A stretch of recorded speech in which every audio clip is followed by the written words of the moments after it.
an segira ka na kumaso kɔnɔ ni wagati na fɛn min ye Worokiyatu Tarawele denmuso cɛmuso yɛrɛ ye wa ba Worokiyakɛ an ka foli b'a fana a bɛ k'an lagɛ ni wagati na Halimatu Sadiya Hayidara fana bɛ yan ni wagati na an kɔrɔmuso ɲuman bɛ yan an ka foli b'a ye Safura Yaya Hayidara an ka foli b'a ye fɛn min ka taa se Ibrahima Hayidara ma Abdou Hayidara Fatimu an ka foli b'a bɛɛ lajɛlen ye ni wagati na mɔgɔ mɔgɔ bɛ k'an lajɛ kamiyɔn mɔgɔ bɛ k'an lamɛn an ka foli b'a bɛɛ lajɛlen ye bi an ni karamɔgɔ min bɛ ɲɔgɔn bolo ala an ka foli bɛ Gindo ye Alfa Mahamudu Gindo an ka foli b'a ye awɔ an ma ɲinɛ cɛkɔrɔba Sumunu wɛrɛ Sumunu an ka foli b'a ye fɛn min ye Mahi Hayidara an ka foli b'a fɛnɛ ye donc an ka karamɔgɔ bɛɛ lajɛlen ka folikan filɛ nin ye Lala ni a b'i den k'a yira bɛɛ la ko Larabi k'a bɛ dugu la alhamdulillah a kun taara Burukina ala y'a ɲuman segin ka na a fana ka Burukina tournée ni ala ma an ka jɔnya jira na donc an da bɛna don a la n'ala sɔnna min kɛra Burukina a kɛra ala ɲɛna an bɛ tila k'an da don a ka Burukina fɛn min ye Usmane Serif Marani Hayidara o fana ye tournée kɛ Allahu akubar Mawludu fana o bɛ ka taa kɛ Côte d'Ivoire inshallah Usmane Serif Marani Hayidara fɛ an b'a ɲini ala fɛ ala k'u wuli a hɛrɛ la ala k'u se hɛrɛ la ala k'u ɲuman segin ka na Mali la hɛrɛ la jamana ta denkuru de dɔn sinon n'o ye denkuru ye bi an ni karamɔgɔkɛ min bɛ ɲɔgɔn bolo ye karamɔgɔ Amadu Jara bɛɛ b'a dɔn karamɔgɔ min don dɔnnibaa min don ala ye dɔnni d'a ma ka dɔnni kalifa la a bɔra dɔnnibaa la a yɛrɛ ye dɔnnibaa ye bi an n'a bɛna baroba kɛ dɔnni kan o kɔfɛ an bɛ tila ka nɛgɛjuru sira bila an ni mɔgɔw cɛ u ka don u ka problème fana fɔ bi fayida bɛ d'u ma o kɔfɛ Amadu Jara a ye labɛnba dɔ kɛ ka n'o di labɛn min sɔrɔ man di nka a bɛna s'a ma sisan inshallah salamu alaikum Amadu Jara wa rahmatullahi ta'ala wa barakatuh. Tu es en forme? Oui. En pleine forme? Oui. Ok, je vous écoute monsieur. أعوذ بالله من الشيطان الرجيم بسم الله الرحمن الرحيم اللهم صل على سيدنا محمد قد وقته التي أدركني يا رسول الله صلى الله عليه وسلم أما بعد نحييكم بأحسن التحية وهي السلام عليكم ورحمة الله تعالى وبركاته. وعليكم السلام ورحمة الله. الحاج علي بوكر حيدرا سيغاتالا شريف كينيا ندي ni o ye cɛkɔrɔba an bɔla ka taa ziyara k'a ka kaburu la kɔsa in na a dɔw yɛrɛ ne ye kabako caman ye n sigilen don fɛn dɔw tɛmɛna sanfɛ ne ye ɲɛ kɔrɔta hakili la i ye ɲɛ a filɛli la o kuma na fɛ an bi o y'a damana sigi ye alhamdulillah an ɲininen ko ala fɛ a kan kisi ka bɔ sitana tɔɔrɔ ma ani adamaden jugu ni jinɛ jugu bɛɛ lajɛlen a n'an yɛrɛ kun mana fɛ an bi an sinsinna ala tɔgɔ ye min y'a daminɛ n'o b'a laban min ye hɛrɛ bɛɛ tige min ye tɔɔrɔ bɛɛ tige an b'a deli a ka hɛrɛw cɛya k'a deli fana a ka tɔɔrɔw ɲɔni ka bɔ an ni silamɛw ni an balimaw bɛɛ lajɛlen kan o kɔfɛ fana an bɛ ala n'a ka mɛlɛkɛw ladege sɔlatu la alakira bani kan nɛɛma ni kisi b'a ma n'o ye Sherifu mɔkɛ ani Sherifu ayiwa bɔra maa min n'a ye Ahmadul Bashir Muhammadu sallallahu alaihi wa sallam o kuma ala ko k'ale ka baara banna ko ale n'a ka mɛlɛkɛw de bɛ to ka sɔlatu kɛ ale alakira bani kan donc an mana perese cogo o cogo waati mana dɔgɔya cogo o cogo an bɛ ala n'a ka mɛlɛkɛw ladege kuma o tɛmɛnen kɔfɛ an bɛ jamakulu bɛɛ lajɛlen fo ni kelenya foli ye n'o de assalamu alaikum wa rahmatullahi ta'ala wa barakatuhu. Wa alaikum assalam wa rahmatullahi ta'ala wa barakatuhu. O kuma dugubila ka fisa ni laada wuli ye an bɛ dugawu kɛ an ka cɛkɔrɔba ɲuman ye n'o ye Seyid Abubakri o kuma a bɛ tiɲɛ sobi ala ka hinɛ ala Hayidara mana fɛ ani an ba ɲuman n'o ye Kadijatu ye an bɔra ka o min ka ziyara ko kuma fɔ sisan an bɛ dugawu k'a fana ye o kuma ɲɛnama minnu b'an bolo fana n'o y'an ba ɲuman Safura ye o kuma a bɛ k'an lamɛn nin waati in na ani an furumuso ɲuman ni o ye ba Rokiya ye an b'a fo nin waati in na mana fɛ ayiwa an bɛ fitinin fara foli ka bin n yɛrɛ mana fɛ nga fɔlɔ ni filanan bɛɛ lajɛlen bɛ k'an lamɛn nin waati in na ini gora siamba wo ala ka to sutra la abila ya rabbi akila e ko man kora ni muso e safla nga corona amina ta gali ani wasa kone aywa kuma na fe ubi kan lameni watina anga foli be bam neta e ani ba wasa alhamdulillah amufo oui madame jaraw de amufo oui ni wakatina donc quand mi foli di radio lamba bela jelema ko ando to do anga bara kono aywa kuma ni filimi yera la se ka ke aywa fili o te dabo ngam fili weche kuma ami kuma sege ima shirifike ajaranye nam anga foli be dugutigi kungana ye ayere be bamako yambi anga foli be joni hotel clé bale bulu anga foli bu bela jelenye ni wakatina ambi na si ima kadanye bianga kuma femi ka wazaria tudi mbi feka a wala nyi zaria re jumenyi fe jumentu ala togo jumentu abe munke munde du bisansi jumemba abisika munke est-ce que abisika ko ke tout Allahu akbar mafu alhamdulillah shirfike abo niko zaria adamne wa zaria tu zarwan Allahu akbar ni yera wara bukanta ka la jobi ka kuma fien de ka fien le vent fien de ce côté non fien de ce côté ni fien tigala mo gomna do e wala de kanu fode o may ara de made avion bi pan fien de awa mobile bi bolini fien moto bi bolini fien adama de ka nyama ya sigilendo fien ka amika kuma radio mina sisa ni fien te do fien fien tru kala do ni fien ti kona ti boka se micro ma ni fien te micro la ti takena ma tiendo to niko zaria awa iko fien Allahu akbar mana fe fien de ce côté yoroti fien bi dese ka do yoro mina yoroti fien bi dese ka do yoroti e nyeba la o nyeta la o fien bi do e ba do eta do yoroshite ko fien place ti yoro mina Allahu akbar adama de shi no ba to imago bi fien na ikunu na imago bi fien na awa ye famu yano hali jikono fen olubi ufana ka fien sama jikono yi wuce mana fe ni idase la zaria mabi mba fo idase la femba de ma femba zaria te fendu golinye chewbulu chewo chebi yere kalama qur'ana sira fe na fa la ko suratu zaria ubu kunjigi doni folo ba fo ni datu la fe ma chamanta le donde ma chamanti zaria do mba mancha mana fe ma chama mi zaria de togo do no tesuno chamanta adugu monana awokono na gindo do mana fe ko e kodu de ni telefoni dilima ni ta kodi do tizaria foni wa eminya dumala na kodi doni do itu do fo anye wa alhamdulillah shirvikay yana kase o foli masuratu zaria yere abibe qur'ana suran bidurni kelena de ma 51 ou bien 51e e ka to kan to de bole e ga le attaque la mani 51e voilà oho zaria bibe odema suran bidurni kelena bo bidurni kelen yere kabako bode la obika worode fiye ni yo fara nyanga dro duruni kele o worode ouais 5 plus 1 ça fait 6 oui bien dans la clé woro e weche ye famu yalla awo to zaria bi ko yirana ni suratu zaria taka laji abibe aya bi woro fana dema aya bi woro bo donc chiffre et valeur di jati dron de manote chiffre ti jati law nami jati ka ma fo de 1 2 3 4 5 6 7 8 9 bana ni ko 10 ye chiffre de taka valeur dama e burta e wini ga to gan fo ha je ye fam ya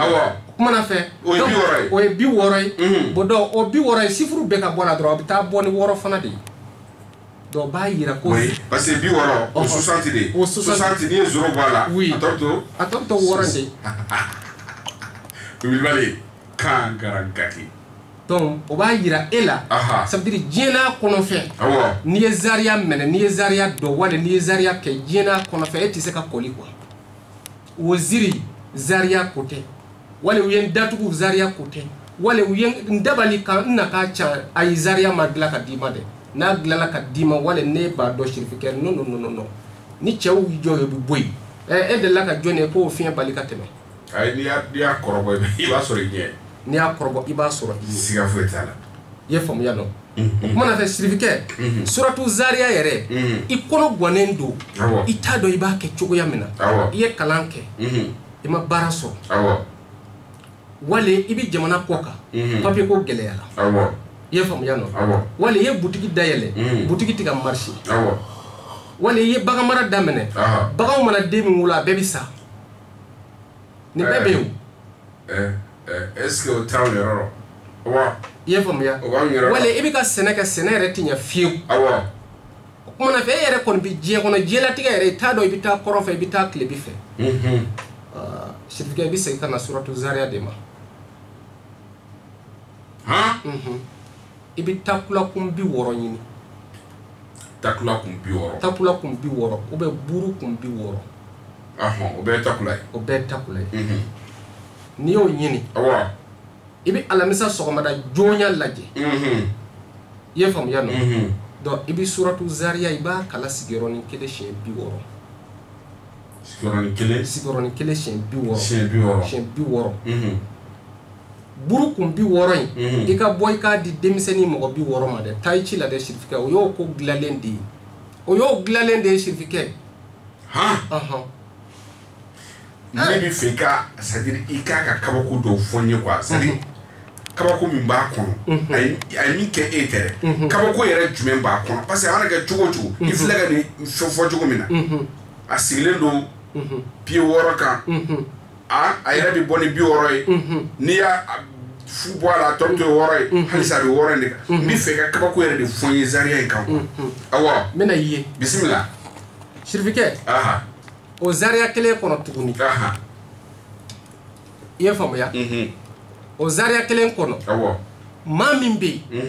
ni foyi manya ibolo foyi kele manya ibolo ka jela tikere la ye famu ya no ndlo bi la ko sobe do saki kana suratu zaria ma aya do be mbo aya kele fiye o ta doro obi be suratu zaria aya biduru ni duruna de ma aya biduru duruna ye famu ya no abafo wazakir fa inna zikra tanfa'ul mu'minin o kora munye ko muhammadu hakilla jigi ke kika do hakilla jigi bi mu'minu nafa wala hakilla jigi bi adama de nafa abi be suratu zaria aya bidurun duruna de ma ye famu ya no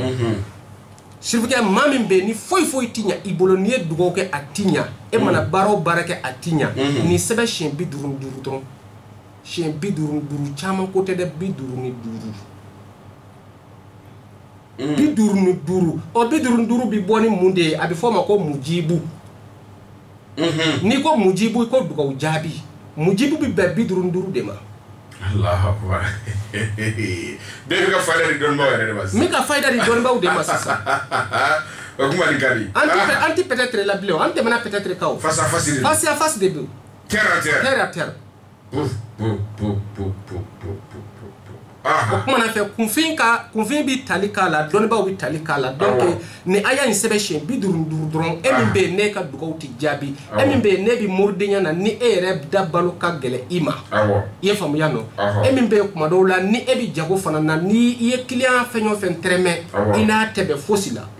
hali kuma do la mamin be na bi anga bara na noy an materiel ça veut dire donc ni e mana mi fo na tedo mo la ni sebe shen bi duru ani duru ika kolongse bidurun duru ka nashila ye famu ya no ika kle bidurun duru kay bi dam gurna iba bokko ko la o ye kuma kele o kuyi o ye minum be kuma wala minum be wala nyamakala bola animateur bola modérateur bola maître de cérémonie bola ni be bola Allahu akbar ye famu ya no o kuma emmi wari nyofe donc ibi wari bulu nyini keme duru ye famu ya no donc ibo nyini wari bulu la ibo jeni ibo kan nashila biduru duru iko wari miseni blala to ka nashi mode ni tora ka mo wari onzo ay no wari be nyini de no tesno eti wari nyini blew o bi ni aya ina ha ye famuya no o kuma na fe e min be ki ka demisew o bi kalana o ma se ka nye soro kalana ye famuya no o kuma ni sebe shen biduru ani duru o minu ma se ka nye soro kalana minu ma se ka nye soro kalana fi ye famuya no o hakili geleyala wala o hakili datugula ni sebe shen biduru ani duru ni ni sebe shen biduru ni duru i ka kile duru ke ka nono kene kala ka duma kile duru ma be ku ka dumuni folo de no willa sogoma o bi dumuni folo min dun ye famuya no nin ke shirfike ye famuya no ni segi kana aya koroma ko wazakir hakilla jigike ye famuya no mogo bi sigi ka tasi kalan de law yawo chelo ni ma sigi ni ma tasi e tise ka kalan ke ayi mana fe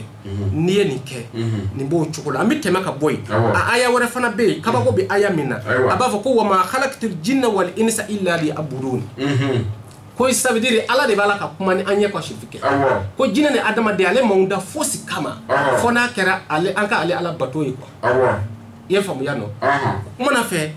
do ma minum be ni u ka mara kelen do ka u komona gwa mara ye atanyema nyema kini fe amaseka nya ya ta numa fe amaseka nya ye fem bela jelen ke do e ka mara maseka ke isa ko shirfike ni sebe shin bi wordon bi wordon kana temoka ye famu yano ni sebe shin bi woro ye famu yano mana fe ni ba fe ka mara la den ka ki isa ko ye ibi jija ibi teke fla ko aywa nashi ndela ibi teke ko kaje ye famu yano do ibi teke fla ko nashina do iba nono kala e yere ni ka marala de aka mi ka di nyokoma ay do no okoni ne kini mbolo ni numa mbolo no luma ba nyokona yoro luti na se ka ba nyokona nu ba nya teke rati fode awo ye famu yano donc e ka marala de unti ba nyokona ko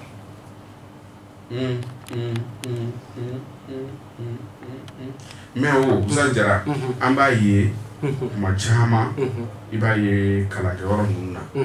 mo bi zaria kala so nafa jume ba lila bismillah alhamdulillah nafa mi suratu zaria erel ka kala sokono alhamdulillah mi sagi ko fe fitini bismillah na hakilla shirifu bo o sharia dondo ye ci blama ko kalamando la ko ma do bi bolola ambi da o yoro la kuma na fe ando la zaria kono yoro be ye famya an tlale ko zaria la akene kan tala ne re tala so o kuma na fe ne tara abushi sabade mana zaria bushi sababe o bushi de sababe abushi sababe ni na no ye kene ka ambi nyini ngade ye famya donc o kuma na fe o bushi sababe o bi ka tama munde ka o bi ka tama mubiru sabade bi suratu zaria kono Allahu akbar bin ni aye mo bi tugulen do zaria la ka kala sokono kaba ko bi zaria la ka teme qur'ana sura chama de ka quoi na le nyedo la ça veut dire sekente ble quoi tiens na le nyedo la sekente ne hakilla duga on kera ala misa juma wele kala ka foko résultat sur la akera oye chen non pardon duga on kala tene do kera tene tarata tigi lablala parce que ambalma kero do dogo free atara aka furu de la o yaro nyafie mali tellement kelabia ni e commande ça ne bita ni mogodon nu nyogondo le bita fu yena ko kasabiya ko malangolo do ko donc utara kata chere ko faka aka furu la ka fo ko gouverneur ka mogodo u ya fo yere ko gouverneur yere oui o kuma amba fo chugo mina ma murtile minu be kungo kono parce que beba do nyono mala lo kungo de kono o be kungo mi kono sisan utara kata ale mina aka furu de la a bora misir la kata ka furu la dro utara mine nere dogo ni jate do be no o kora koroba de do ba fo tu alati ay ne wele ay kuma infone yana o ya sora ka sora ambe ka duo ke ne ko aw ma ko dila ja ka duo la oui wala sa abi sekanye a donna duwawu la i y'a fɔ cogo min na o dugusajɛ talata don a ye n wele k'u tilala ka sɛgɛsɛgɛ k'a dɔn k'a fɔ a tɛ gouverneur ye min kɛ k'a ta tugun ka n'a bila f'u y'a ta yɔrɔ min. Allahu akbar. A kɛra ten de. O bɛ Zaria. O dun ka gɛlɛn dɛ k'i ta ka tila ka t'i bila i nɔ na. O kuma na fɛ. Awɔ. Zaria yɛrɛ bɛ mɔgɔ bele de wuli Chérif kɛ. Kana nin fɔ koyi. N'i y'a ye mɔgɔw bɛ tugu Zaria la. Bɛɛ ko danga bi kɔ i bi. Bɛɛ ko danga bi kɔ bɛɛ ko karisa a tɛ kɛ nafolotigi ye bilen. Nin ta tiɲɛna. Karisa a tɛ kɛ dawulatigi ye. Jɛnɛya de y'a halaki ta. I y'a faamuya na. An yɛrɛ y'a dɔn a ka juguya ye bin n'a kan. A tɔgɔ tɛ fɔ bilen. Donc o bɛ maa min na o kara sugu bɛ maa min kɔ dɛ o de ka d'anw ye Zaria la wali a ye miliyɔn caman sɔrɔ mais wari banna pewu hali a ka babi sɔgɔn t'a kunna Ala mɔgɔw tulo b'an kana sa mais an ti maa tɔgɔ fɔ quoi parce que an tɛ nin don quoi i y'a faamuya nɔ Chérif n'i ye Zaria kala o tigilamaa ye a kalan cogo yɛrɛ la i y'a faamuya Chérif wallahi a tigilamaa bɛ wuli n tɛ Ala kalen k'a tiɲɛ sababu bɛ bɔ yɔrɔ yɔrɔ hali ni a bɛ bɔ wari bele de kan wali dɔ kana manakun d'a ma a ka tila ka nimisa k'a kalan y'a ka so kalan ye a ka so mais jara ne bɛ k'a jateminɛ kalan yɛrɛ mɔgɔ bɛ ɲini ka tigɛ kalan yɛrɛ la mun b'o kɛ bon min mɔgɔ bɛ ɲini ka kalan tigɛ kalan na kun min b'o kɛ awɔ maa caman de bɛ ka kalan kɛ o tɛ kalan dɔ de u t'a dɔn cogo di u t'a dɔn kuranna yɛrɛ a kan ka kalan cogo jumɛn de la a kan ka kalan kun jumɛn de la a kan ka kalan yɔrɔ jumɛn de la a bɛ komi minnu t'u sigi kuranɛ kalannaw cɛla k'u yɛrɛ kɛ kuranɛ kalanna ka sɔrɔ u t'a dɔn bon parce que maa caman ye dɔɔni kalan kuranna na bi ani bɛ se ka kuranna ye kuranna kalan fitinin kalan kuranna na k'a bila san 15 wali san 20 bon donc ye fɛn bɛɛ lajɛlen kɛ ɲɛma sɔrɔ donc sisan e nana ye bon donc e ni maa minnu bɛ yen ni aw ye kalan kɛ ɲɔgɔn fɛ e ni maa minnu bɛ yen kuma dɔw la alhamdulilah an b'a fɔ Abulaye Kulubali ka manager o kuma u nana ye bon donc ni taasira ye n'o ye karamɔgɔya taasira min ye bon donc wari bɛ sɔrɔ kuranna kalan na koyi n'a fɔra ko kuranna kalan bɛ nin yɔrɔ la dɔrɔn donc olu yɛrɛ bɛ gileki dɔ don wali ko u yɛrɛ kɛ kalankɛla ye ka taa fara kalankɛlaw kan bon nin de bɛ ka minɛ ko duguduguma nin de bɛ ka sɔrɔ yɛrɛ b'a dɔn ni Ala cɛw ma kalan o t'a dɔn nin de bɛ ka ko in gɛlɛya bi nin de bɛ ka mɔgɔw tigɛ kalan na bi ne delila ka taa kalankɛyɔrɔ dɔ la kuranna tilalen dalen an ɲɛfɛ i ye faamuya nɔ anw nana sigi 8h30 i ye faamuya nɔ donc dɔ nana don 9h donc a nana sɔrɔ kuranna hijibu min bɛ ne bolo i ye faamuya nɔ donc ça veut dire parce que kuranna tilalen don hijibu 60 ye donc u kɛlen don k'a tila hijibu kelen hijibu fila a bɛ bɛn page kitabu mangani 30 de ma a nana sɔrɔ kelen min bɛ ne bolo n'ale donna k'i sigi ça veut dire a ye 3 de ta k'o da ɲuman a ye fɔlɔ ta k'a fete dɔn dɔrɔn k'o bila ka filanan fana ta k'o bila ka sabanan ta k'o bila a ma ɲa ne an tilalen kuranna kalan na ne ye min bɛ ne kɛrɛfɛ ne y'o ɲininka n ko nɛnkun 3 de bɛ nin da kɔnɔ wa ou bien 4 de parce que ne b'a dɔn a si bɛɛ anw ye kalan kɛ ka se hakɛ min ma a ka kalan ma se yen ale dun bɛ se ka na papier kuranna gafe 3 ta cogo di k'o kalan anw bɛ kelen na donc ne y'a ye nin ye wari ɲini de ye o de kama o yɔrɔ la mɔgɔw bɛ ka tigɛ kalan na parce que aw kan adadu min ta c'est-à-dire aw ka hakɛ min ta o hakɛ tɛ se ka ta ka dafa donc finalement bon finalement a bɛ kɛ kasara ye k'a ka kalan a ka k'i mago ɲɛ a b'i ta ci a bɛ kɛ daga de ye i ma mais Zaria kalan cogo jumɛn bɛ yen min bɛ se ka mɔgɔ binnen lawuli Zaria kalan cogo bɛ yen ni min bɛ se ka mɔgɔ bilen lawuli i bɛ Zaria yɛrɛ kala a aya jateda de la n y'a f'i ye ko aya 60 don i b'a kala siɲɛ 60 sigiyɔrɔnin kelen n'i y'a kala siɲɛ 60 sigiyɔrɔnin kelen Chérif i b'o ɲɔ i yɛrɛ la Allahu akbar mais ne bɛ to k'a ye i bɛ a fɔ a baganw bɛ yen o b'a la wa Zaria Chérif ne y'a f'i ye de ne bɛ Zaria dɔn ne bɛ Zaria dɔn waso tɛ fiyewu mais ni maa waso la ni dɔnni ye o fana tɛ waso juguman ye ni min fɛ o ye waso ye mais ne bɛ nin dɔn i n'o b'i da i n'o b'i wele ne bɛ suratu Zaria dɔn suratu Zaria a sɛfin bɛ a sɛfin a sɛ bilen a sɛ jɛman i dɔ ye sɛfin bɛ mun baara kɛ i ye faamuya na sɛfin bɛ mun baara kɛ sɛfin ni mɔgɔ bɛ dibi la sisan maa min bɛ yen a ko ne kɔni tɛ kɛ maa ye bilen ne ta tiɲɛna pewu o mɔgɔw bɛ yen i ye faamuya nɔ ça veut dire ko a jigila tigɛla jinɛ tigɛla pewu k'a fɔ fo ka diɲɛ minɛ tigɛ fɛn hali tɛ k'a ye bilen Chérif ni nana ne fɛ ne b'a fɔ i ka sɛ 3 ɲini kana di ne ma ni se t'i ye finman ni bilenman ni jɛman n bi don so kɔnɔ o y'a kaliwa sira de ye faamuya no n bi kaliwa fɔlɔ kɛ ka bɔ ka sɛ finman kantigɛ ka kaliwa filanan kɛ ka bɔ ka sɛ bilenman kantigɛ ka kaliwa sabanan kɛ ka bɔ ka sɛ jɛman kantigɛ i tɛ tile 60 dafa o kɔfɛ sirifikɛ ne ma commencer ka alhamdulilahi fɔ wa o y'a fitini ye an bɛ tɔɔri ka bɔ ni se b'i ɲɛ o kɔfɛ donc ça veut dire an bɛ bafin ɲini ka bafin yan'an ka se bafin ma i ko k'a sɛfin ye maa min jigilatigɛ la diɲɛ na k'a tigɛ fɛn bɛɛ a bilenman dun bon sisan nin fɛn 3 olu de bɛ tali kɛ ninnu de bɛ tali kɛ ni ɲɔgɔn ye bilenman ni finman ani jɛman parce que finman in o ye fɛn minnu donna dugu jukɔrɔ i tɔgɔ la dabali jugu minnu kɛla dabali fin minnu kɛra su dibi fin na minnu donna yiriwo la minnu donna kaburu la minnu donna sununkun na i ye faamuya nɔ o kuma tututu minnu kɛra i kama suya sira fɛ ɲagwanya sira fɛ donc finman in de bi o ta ka bɔ pewu bilenman e yɛrɛ sigilen do i bi kɔmana gan de la i bi ɲɛ gan de la hali ni maa ye manakun d'i ma a bi can i ye faamuya nɔ i yɛrɛ b'a fɔ ala ne ma dɔn ne yɛrɛ bɛ ka kɛ cogo ko minnu kɛlen bɛ k'i dusukun tɔɔrɔ ko minnu kɛlen bɛ k'i dusukun tɔɔrɔ dakuru ɲɛ kelen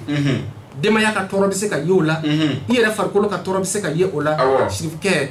bilenman in o ye sɛ bilenman in de ye o b'o ta ka bɔ yen pewu jɛman dun komi jɛman yɛrɛ melekelen b'i yɛrɛ kan na i ye faamuya nɔ sirifikɛ anw ma tugu jɛman na gansan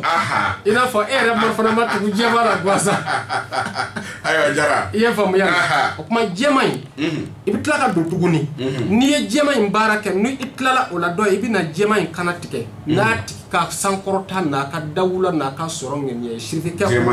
o kelen in kɔni sirifikɛ yɛlɛma t'a la fiyewu o bɛ kɛ de ala sɔnnen don o ma parce que n b'a fɛ ka fɛn dɔ f'i ye